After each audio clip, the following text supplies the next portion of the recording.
Bismillahirrahmanirrahim. Assalamualaikum warahmatullahi wabarakatuh.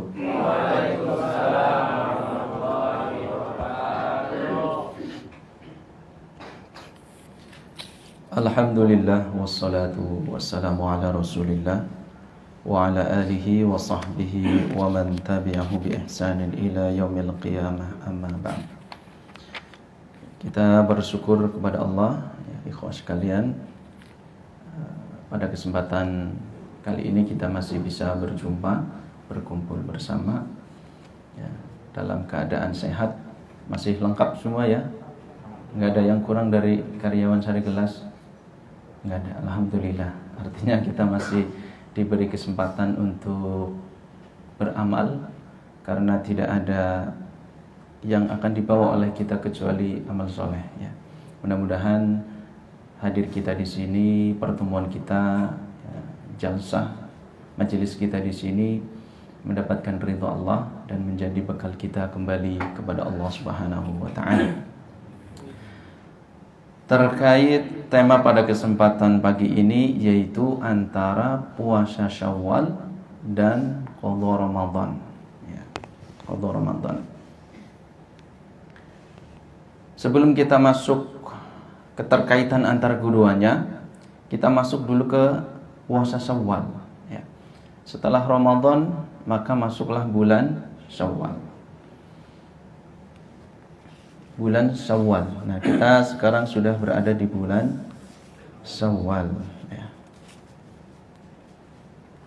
Saya intisarikan dari beberapa kitab, di antaranya kitab Shahih Fiqih Sunnah Abu Malik Kamal, lalu kitab Syarah Al-Mumti, ada juga kitab Syarah Al-Kabir.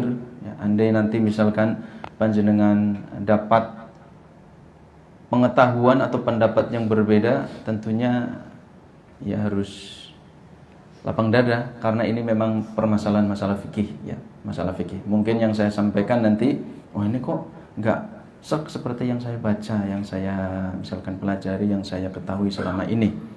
Bukunya ada, dalilnya ada misalkan. Nah, itu enggak masalah ya, enggak masalah. Puasa Syawal, ya. Puasa Syawal itu yang pertama hukumnya sunnah. Hukumnya sunnah.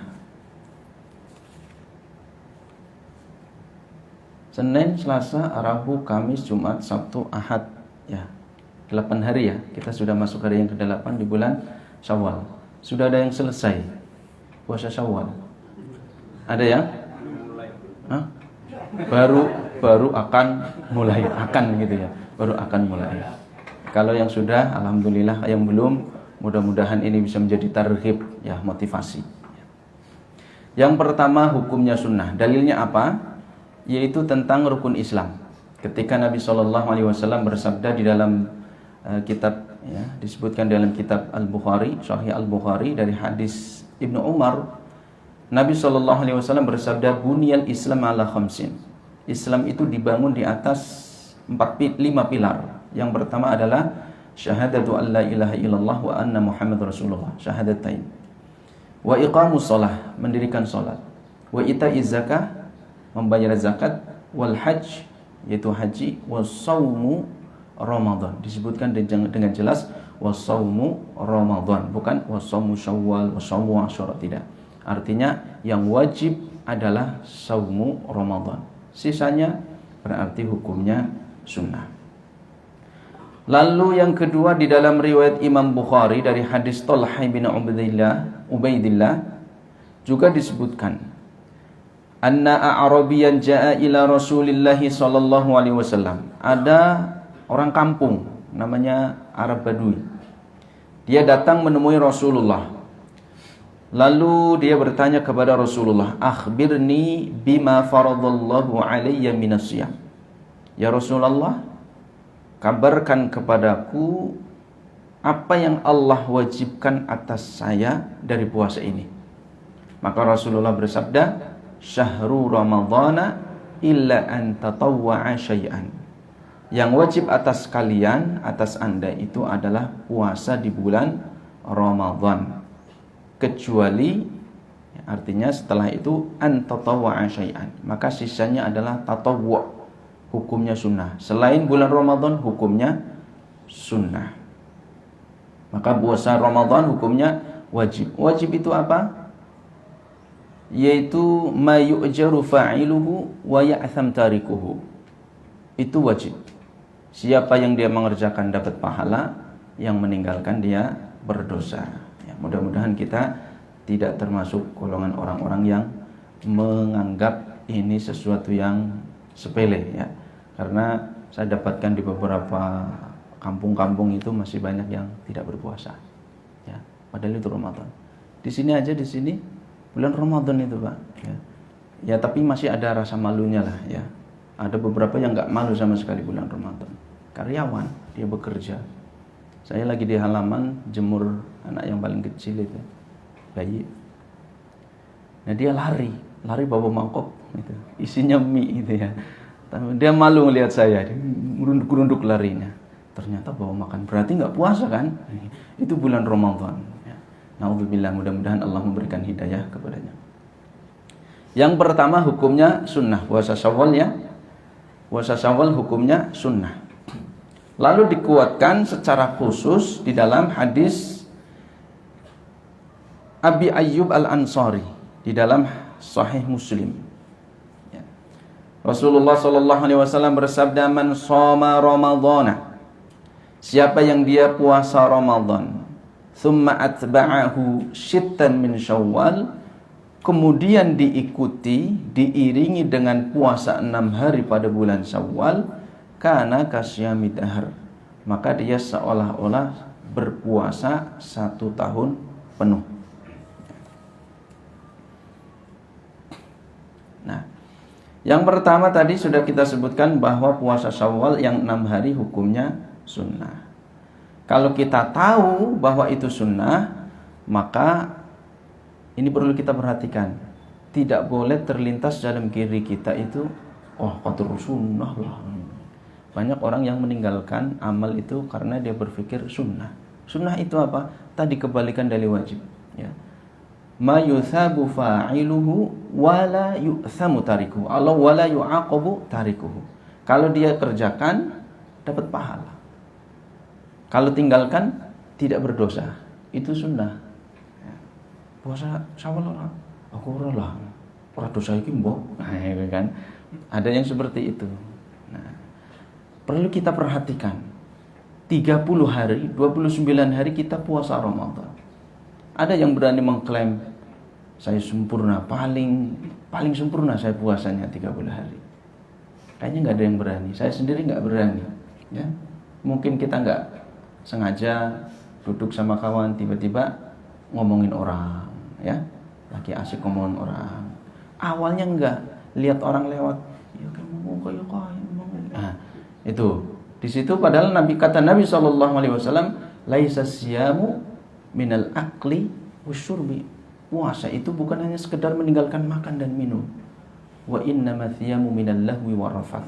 Dari kata-kata kotor, dari kata-kata yang sia-sia. Nah, itu berapa banyak yang kita lakukan. Maka puasa 6 hari di bulan Syawal itu, sekalipun hukumnya sunnah, kita tidak boleh menyepelekannya. Kenapa? Kita lihat hadis yang diriwayatkan oleh Abi Hurairah di dalam kitab Sunan At-Tirmidzi. Kata Nabi SAW, "Inna awwala ma yuhasabu bihil 'abdu yaumal qiyamah min 'amalihi sholatuhu." Sesungguhnya yang pertama akan dihisab dari seorang hamba nanti pada hari kiamat. Nah, ini kan muncul pondasinya itu kan dari al-imanu bil yaumil akhir. Nah, harus ada iman, keyakinan, kepercayaan kita tentang hari akhir. Disebutkan ini. Rasulullah mengabarkan nanti pada hari kiamat, amal yang akan pertama dihisab oleh Allah itu adalah sholatnya. Sholatnya, Pak. Jadi kita nggak boleh menyanyiakan. Siapa yang pada hari ini dia betul-betul menjaga sholatnya, qad aflahal mu'minun, maka dia akan beruntung, dia akan sukses, dia akan selamat. Maka di sini dengan jelas Rasulullah mengatakan, fa in saluhat, kalau sholatnya itu benar, bagus, menunaikan rukun-rukunnya, wajibnya, sunnah-sunnahnya, faqad aflaha wa anjah, maka dia telah beruntung dan akan selamat. Wa in fasadat, kalau sholatnya rusak, ini sholat tapi sholatnya rusak. Sebagaimana yang disebutkan oleh Nabi dalam sebuah hadisnya, ada orang 70 tahun dia sholat, tapi dia tidak mendapatkan apa-apa, dia masuk neraka. Kenapa? Fa innahu yarka wala yutimma sujud. Ya, jadi kata Nabi itu dia sholatnya seperti ayam yang makan, tok. Nah gitu. Ada sholat tarawih yang berapa? 7 menit ya. Ya, ngalah-ngalahin balap motor gitu. Selesai. Ya. Yang kasihan itu, mohon maaf, ada videonya itu yang kasihan yang badannya agak gede gitu. Dia udah selesai, udah baca Al-Fatihah, dia masih sujud. Sujud yang pertama, ketinggalan jauh dia. Kalau sholatnya rusak, ini sholat tapi sholatnya rusak, tidak memenuhi rukun-rukunnya, tidak memenuhi sunnah-sunnahnya. Apalagi kalau yang tidak sholat sama sekali, na'udzubillah min dzalik. Ya. Maka nanti diceritakan di dalam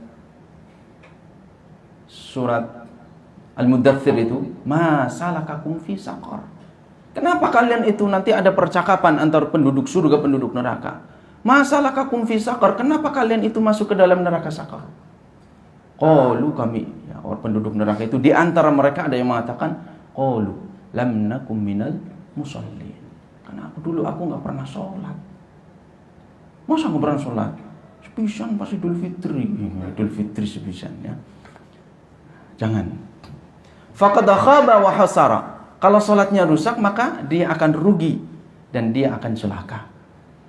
Nah, di sini dengan jelas, fa in intaqasa min faridhatihi syai'an. Kalau sholat fardunya itu banyak kurangnya, Allahu Akbar, setelah takbir, setelah niat, mulai dia lari ke sana pikirannya. Saya rasakan sendiri, Pak. Paling susah itu adalah menjaga khusyuan ketika sholat. Silakan. Dan itu disesuaikan dengan kesibukannya masing-masing. Kalau yang sibuknya bisnis, mikirnya bisnis. Kalau yang sibuknya itu ibu-ibu, mikirnya ngurus anak. Kalau yang sibuknya seperti mungkin saya di dunia pendidikan, masalah pendidikan. Ya. Kalau yang sibuknya karyawan, dia kan di dunia karyawan. Itu disibukkannya seperti itu. Miki kon kirim mengana wis dilisuruh ya. Jadi di dalam sholat itu kita bisa merencanakan sesuatu. Betul enggak? Ngaku bae lah. Bisa ngaku bae. Bar sholat aku harus biar. Pasti ya. Nah itu. Fa inin taqasa, maka dalam sholat kita itu ada kurangnya. Kata Rasulullah, kalau sholatnya itu kurang, sholat wajibnya itu, maka Allah itu nanti akan berkata, berfirman pada hari kiamat, unzuru hal 'abdi min tatawwu'in. Lihat kepada hambaku ini, apakah dia punya sholat-sholat sunnah? Fayukammilu biha man taqasa minal fardhu. Maka sholat sunnah ini akan dipakai untuk melengkapi kekurangan sholat-sholat fardunya. Nah, jadi kalau memang punya kesempatan, sholat sunnah rawatibnya, sholat sunnah malamnya, duhanya, sholat sunnah wudhu, tahiyatul masjid dan semacamnya. Tsumma yakunu sa'iru amalihi 'ala dzalik, dan itu akan berlaku pula pada amal-amal yang lain. Nah, jadi bukan hanya sekedar sholat. Kalau sholat wajibnya itu ada yang kurang, maka sholat sunnahnya dipakai untuk melengkapi yang kurang-kurang, menutupi yang kurang-kurang. Nah, ini pun berlaku bagi yang lain. Kalau dia berpuasa Ramadan, hukumnya wajib, maka kemudian otomatis banyak kurangnya. Maka puasa-puasa sunnah itu akan dipakai oleh Allah untuk menutupi yang kurang-kurang itu. Ya, begitu banyak yang kurang dari kita. Maka artinya dari hadis ini memotivasi kita, janganlah menyepelekan hal-hal yang sunnah. Sekalipun itu sunnah, betul itu sunnah. Kalau tinggalkan nggak berdosa. Tapi kita harus merasa, saya kurang, banyak yang kurang dari yang wajib yang saya kerjakan, puasa wajibnya. Nah. Yang kedua, kita tidak boleh menyepelekan. Kalau mampu, kalau bisa, ada kesempatan, kerjakan. Ya, puasa 6 hari di bulan Syawal. Lalu yang ketiga, yajuzu niyatu fi nahar. Bedanya karena ini sunnah, maka boleh berniat di siang hari. Berbeda ketika sholat puasa wajib Ramadan kemarin, itu harus malam hari. Man lam yubattis siyama fil laili fala siyama lahu. Kalau dia tidak niat puasa pada malam harinya, tidak sah Ramadan karena hukumnya wajib. Tapi kalau sunnah, dia boleh di siang hari. Hadisnya apa? Hadisnya adalah sebagaimana yang diriwayatkan oleh Imam Muslim dari hadis Aisyah. Suatu ketika Aisyah, ya, dia mengatakan, qala li Rasulullah sallallahu alaihi wasallam data yaumin. Suatu ketika, suatu hari, datanglah Rasulullah masuk ke rumahnya menemui Aisyah. Lalu beliau bersabda, "Ya Aisyah, hal 'indakum syai'un?" Wahai Aisyah, engkau punya sesuatu enggak? Makanan maksudnya yang bisa saya makan buat sarapan pagi ini. Qultu ya Rasulullah, ma 'indana syai'un. Enggak punya apa-apa gitu. Kalau bahasa kita mungkin urung belanja, ya, urung belanja belum ada makanan gitu ya. Mungkin habis sholat subuh, ya, zikir, kemudian sampai syuruk, atau dia ada kebutuhan yang lain, keluar, pulang ke rumah, ada makanan enggak? Waduh, belum ada, belum masak, belum belanja dan semacamnya. Saya sibuk ngurus anak misal seperti itu. Maka kemudian Rasulullah, fa inni shaim. Itu sudah siang hari. Kalau begitu saya puasa. Fa inni shaim menunjukkan Nabi itu berniat untuk puasa, maka itu sunnah hukumnya. Kalau dalam puasa sunnah boleh, ya. Para ulama menjelaskan dengan syarat dia belum melakukan sesuatu yang membatalkan puasa. Ya, pulang ke rumahnya nanya kepada istrinya, "Mah, ada sarapan belum?" Belum belanja, sibuk ngurus anak itu. Ya udahlah saya puasa aja. Nah, tadi istrinya ikut ke masjid. Lah bukannya baru pengajian, tadi makan mendoan tehnya segelas. Sampai rumah, ya udah kalau gitu saya puasa. Nggak boleh itu ya, karena di masjid sudah makan mendoan sama minum teh 1 gelas, itu nggak boleh. Kalau belum makan sama sekali, maka boleh dia berpuasa. Yang ketiga ya tadi, maka dia harus niat. Misalkan berangkat seperti ini belum makan, saya niat puasa Syawal, hukumnya sah, ya, hukumnya sah, karena itu hukumnya sunnah. Ya, puasa Syawal hukumnya sunnah. Yang keempat, al-mar'atu tasta'dzinu zawjaha fi siyam. Nah, ini berlaku pula untuk para perempuan, para istri. Sampaikan kepada istri kalian, istri kita yang sudah menikah, yang belum berarti enggak ya. Jangan sampaikan. Artinya apa? Kalau seorang istri dia ingin berpuasa, ingin mendapatkan keutamaan puasa Syawal, syaratnya dia harus meminta izin suaminya. "Mas, saya mau puasa Syawal." "Oh, silakan." Baru dia berpuasa. Kalau suaminya nggak mengizinkan, nggak boleh. "Besok aja lah, jangan sekarang." Maka besok dia berpuasa. Ya. Karena kata Nabi SAW di dalam Sahih Al-Bukhari dari hadis Abu Hurairah, beliau bersabda, "La yahillu lil mar'ati an tasuma wa zawjuha syahidun illa bi'idznih." Tidak halal, tidak boleh bagi seorang istri dia berpuasa sementara suaminya menyaksikan, kecuali dengan izinnya. Ya, kalau dia mengizinkan maka silahkan ya, dibolehkan. Ya. Di dalam hadis yang panjang juga disebutkan di sini. Di dalam Sunan Abu Dawud dari hadis Abi Sa'id Al-Khudri. Dia menceritakan, ja'at imra'atun ila Nabi sallallahu alaihi wasallam wa nahnu 'indahu. Ada seorang perempuan, seorang istri yang sudah bersuami, dia menemui Nabi sallallahu alaihi wasallam. Sementara Abu Sa'id Al-Khudri yang meriwayatkan hadis ini, dia mengatakan, saya ketika itu berada di samping Rasulullah. Maka dia yang mengabadikan kisah ini. Lalu si perempuan itu berkata, "Ya Rasulullah, inna zawji Safwan bin Mu'attal ibnul Mu'attal yadribuni idza shalaitu." Nah, ini hati-hati ya.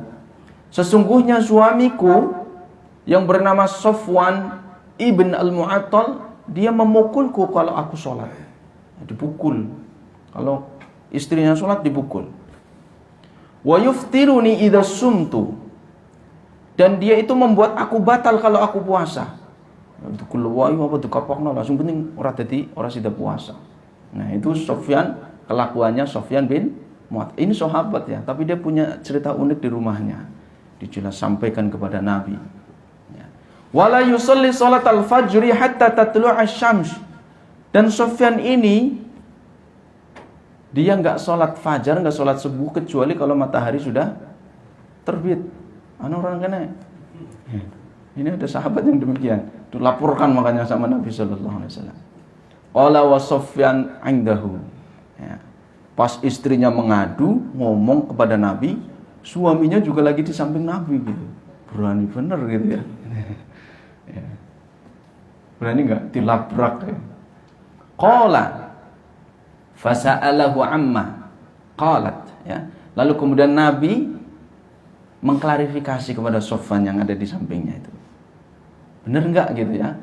Faqala ya Rasulullah amma qauluha yadribuni idza salait fa innaha taqra'u bi surataini wa qad nahaituha. Ya. Wahai Rasulullah, kata istriku yang dia mengatakan bahwa aku memukul dia ketika sholat karena dia kalau sholat itu sukanya membaca 2 surat ya. Al-Kafirun tambah lagi An-Nasr. Nanti rakaat kedua Al-Lahab tambah lagi Al-Kautsar misalkan. 2 surat. Artinya apa? Sholatnya tadi tambah suwe ya. Tentang bojoku sholat suwe teman nambah. Bagaimana kalau yang dibaca surat misalkan surat kok ketahuan dong orang mungkin. Ya surat Al-Mudassir apa surat Al-Munafiqun suwe teman aku lebih bali pengen kopi pengen teh malah ditambah surat maning. Ya. Kesel, pukul, tepok. Maksudnya kan cepetan. Ya, bukan di ajak gulat bukan. Faqala law kanat suratan wahidatan lakafatin nas. Kata Nabi kemudian ngasih solusi. Wahai istri Sufyan, cukuplah untuk engkau itu 1 surat saja. Istrimu udah nunggu. Jadi kalau sholat ada suamimu udah nunggu. Kalau engkau sholat ada suamimu 1 surat saja sudah cukup. Gitu ya. Artinya membela Sufyan Nabi ya. Kemudian meluruskan apa yang dilakukan oleh istrinya. Wa amma qauluha, kata Sufyan, adapun perkataan istriku yuftiruni fa innaha tantaliqu fatasumu wa ana rajulun syabun fala asbir. Adapun dia mengatakan aku kalau puasa itu dibuatnya batal terus, enggak jadi puasa. Pengen puasa Syawal enggak jadi. Pengen puasa Asyura batal lagi enggak jadi. Pengen puasa Senin Kamis enggak jadi, batal lagi. Diiwi-iwi mangan lagi sepertilah macam-macam lah. Akhirnya enggak jadi puasa. Kata Sufyan seperti itu, bahwa itu saya lakukan adalah karena kalau dia puasa, saya ini masih muda, nggak sabar Rasulullah gitu ya. Itu yang dimaksud oleh Sufyan. Ada yang masih muda-muda, saya 60 tahun tapi jiwanya masih 30 tahun. Ya boleh, itu nggak sabar. Maka Rasulullah ngasih solusi lagi. La tasummu imra'atun illa bi'idzni zawjiha. Solusinya itu. Wahai istri Sufyan, jangan engkau puasa sunnah kecuali atas izin suamimu. Ya, bisa jadi dia kepengen. Ya, bisa jadi kepengen. Apalagi yang muda-muda ini ya, pengantin baru mati.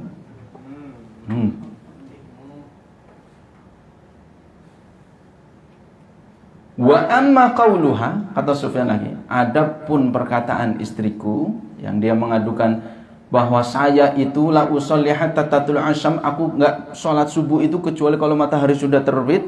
Fa innama, sesungguhnya aku qad urifa lana dzaka la nakadu nastaqidu hatta taltu asyams ya. Jadi aku itu sudah dikenal termasuk keluarga yang bangunnya itu kesiangan ya. Jadi satu keluarga ini dikenal ya, kebiasaannya itu bangunnya kesiangan. Subuh kesiangan ya, sampai kemudian sholatnya setelah terbit fajar. Maka kemudian Nabi memberikan solusi, fa idza stayqadta fasalli, kalau engkau sudah bangun sholat. Artinya tidak ada alasan kita untuk meninggalkan sholat. Mungkin karena saking capeknya dia bisnis, saking capeknya dia lembur malam atau macam-macam lah, sholat subuhnya ketinggalan terus, kesibukan dia. Ada yang semacam ini. Maka itu bukan menjadi alasan Oh bisa sholat subuh apa-apa, waktunya wis lewat. Enggak. Kata Nabi, fa idastaiqata, kalau engkau bangun jam 7 nih, fasholli, tetap sholat. Ya, tetap sholat, jangan tinggalkan. Nah, artinya dari hadis ini menjelaskan, menguatkan bahwa kalau mau berpuasa seorang istri puasa sunnah, maka dia harus meminta izin kepada suaminya. Tidak boleh dia tidak meminta izin, ya. Itu yang ke berapa ini tadi? Poin yang keempat, ya. Poin yang keempat. Lalu di dalam hadis yang sudah disebutkan di awal, ya, hadis Ayyub Al-Ansari itu menjelaskan tentang keutamaan puasa 6 hari di bulan Syawal. Bahwa puasa 6 hari di bulan Syawal itu keutamaannya itu seolah-olah pahalanya itu dia berpuasa 1 tahun penuh, ya, 1 tahun penuh. Tidak ada di antara kita yang sanggup berpuasa 1 tahun penuh, ya. Kita puasa 1 bulan penuh aja susuk, ya, 5 kilo, ada yang 10 kilo. Nah, ada yang timbang nggak Pak? Banyak yang celana saya tambah segini gitu, ya. Awalnya lebih segini, setelah puasa kurang segini. Banyak yang mengadu seperti itu. Nah, bagaimana kalau setahun penuh, ya? Mungkin ketiup angin kayak bendera dia. Saking berkurang terus. Maka itu puasa Syawal keutamaannya luar biasa. Nah, keutamaannya luar biasa. Disebutkan di dalam hadis riwayat Imam An-Nasai, siyamu salasati ayyam min kulli syahrin syamud dahar. Ternyata disebutkan di dalam hadis yang lain, ada puasa sunnah yang pahalanya itu menyerupai pahala orang berpuasa 1 tahun penuh, yaitu puasa min kulli syahrin salasata ayyam, ya, ayyamul bid 13, 14, 15. Ayyamul bid sabihata 13 wa 14 wa 15, tanggal 13, 14, 15 bulan Hijriah. Itu juga kata Nabi syiyamud dahr, puasa yang demikian itu seperti orang yang berpuasa selama 1 tahun penuh. Kenapa? Karena di dalam hadis yang lain itu disebutkan al-hasanatu bi'asyri amsalihha, bahwa satu kebaikan itu diganjar, dilipat gandakan menjadi 10 kebaikan. Kalau kita puasa 3 hari di bulan di setiap bulan, maka 3 kali 10 menjadi 30 hari. Kalau kita puasa 3 hari, seolah-olah kita puasa 1 bulan penuh. Kalau bulan depan kita puasa lagi 3 hari, seolah-olah puasa sebulan penuh. Seterusnya sampai bulan kemudian Ramadan misalkan, maka seolah-olah dia puasa 1 tahun penuh. Itu puasa 3 hari setiap bulan Syawal keutamaannya. Nah, apa bedanya? Bedanya dengan puasa 6 Syawal. Pada bulan Syawal itu, bahwa di sini disebutkan man shoma Ramadan summa atba'ahu sittan min Syawal kana kasyami dahar. Dalam riwayat Imam Ahmad disebutkan man shoma Ramadan fasyahrun bi asyrati ashhur. Siapa yang puasa bulan Ramadan 1 bulan itu, maka dilipat gandakan menjadi 10 bulan bi asyrati ashhur. Puasa penuh bulan Ramadan, maka pahalanya seperti dia puasa 10 bulan. Wa syiyamu sit ayyam ba'dal fitri. Lalu puasa 6 hari setelah hari raya Idul Fitri, hari keduanya dia berpuasa dan seterusnya. Fadzalika tamamu syiyami sanah. Itulah yang menyempurnakan puasa itu menjadi seolah-olah setahun. Artinya 6 hari pada bulan Syawal. Al-hasanatu bi asyri amsalihha. Kebaikan dilipat gandakan menjadi 10. 6 kali 10 60 hari. 60 hari berapa bulan? 2 bulan. Yang tadi yang puasa Ramadan 10 bulan, ditambah 6 hari bulan Syawal yang dikalkulasikan menjadi 2 bulan. Maka 10 tambah 2 bulan menjadi 12 bulan. Maka sesuai dengan hadis yang diriwayatkan oleh Imam Muslim. Kana kasyami dahr, seperti puasa 1 tahun penuh. Ya. Tapi kemudian ada yang menganggap demikian. Ya, ini memang beberapa mazhab itu punya logika hukum yang berbeda. Istinbat itu logika hukum. Dalilnya sama, hadisnya sama, tapi cara menarik kesimpulan hukumnya itu terkadang berbeda. Ya, mungkin karena penguasaan bahasa, usulnya, kemudian macam-macam ya, yang membuat ijtihad mereka itu berbeda.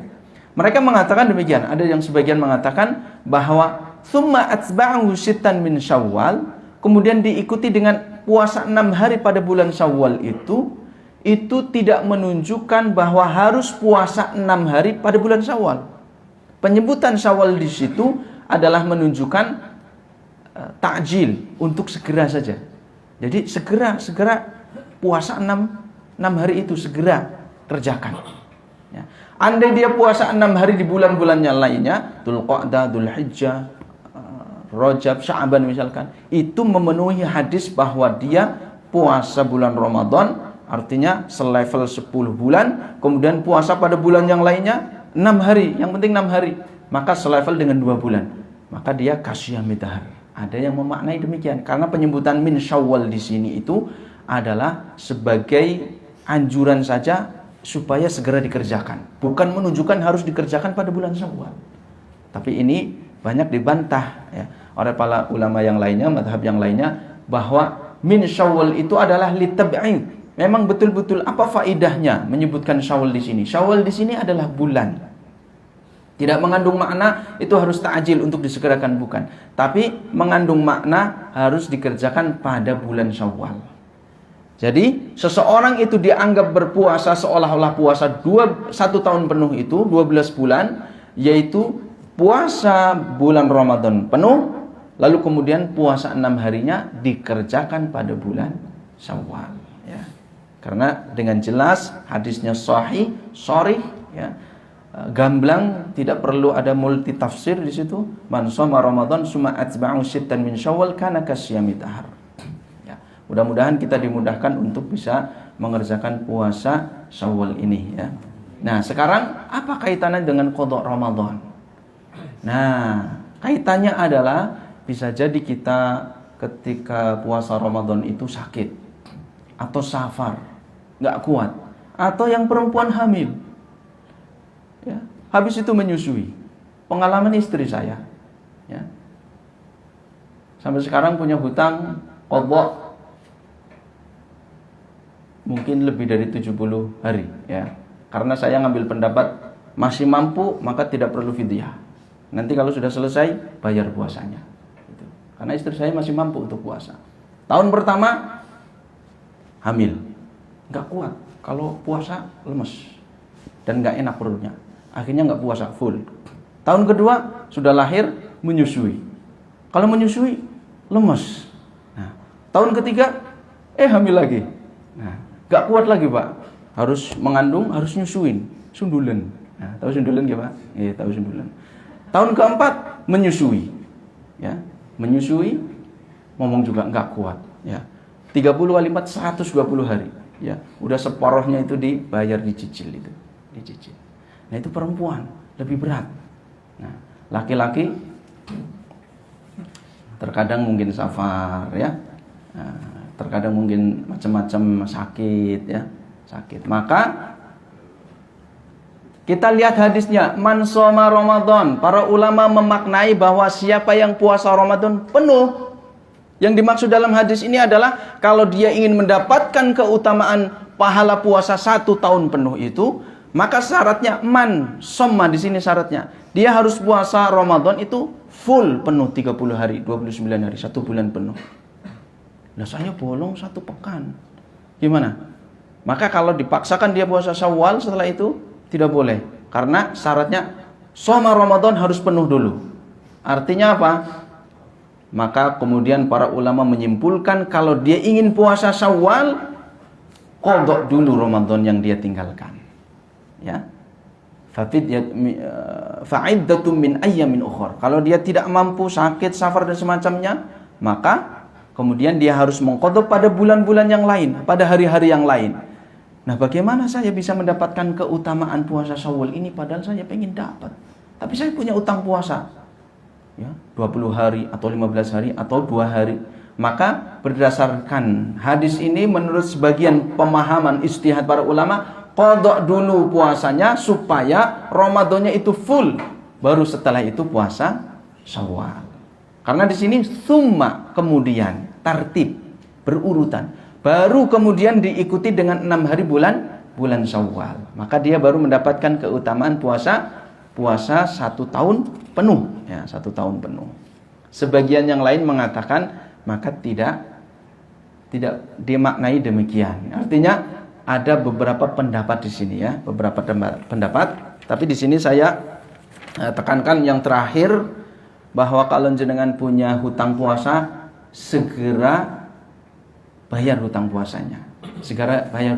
Sebenarnya ini boleh kita ta'khir qada'u shaum Ramadan. Boleh kita mengakhirkan membayar hutang puasa Ramadan itu sampai bulan Sya'ban, boleh, ya.